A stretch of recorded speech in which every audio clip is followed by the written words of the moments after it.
Alright, so today I'm talking really quickly about a book I'm reading called Cows, Pigs, Wars, and Witches, The Riddles of Culture by Marvin Harris. And I've been reading it for just a little while, and my uncle actually gave it to me. There's one point today I want to talk about, and that is why war happens in primitive societies. So the author kind of talks about how in today's culture we talk about war as a rational thing that you weigh the pros and cons of.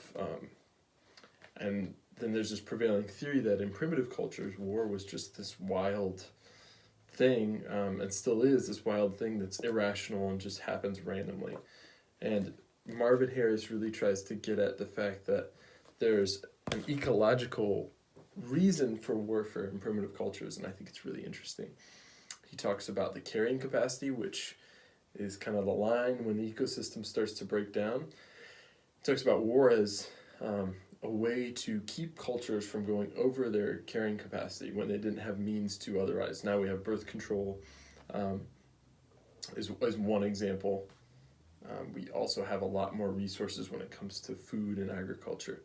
So it's really interesting. I've never heard someone pick at this idea of primitive war as illogical.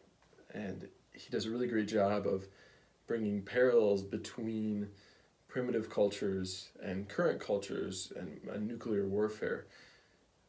He talks about how today's age, our real challenge is to figure out how to evolve and adapt to either eliminate war or eliminate nuclear weapons, which I think is an interesting dichotomy.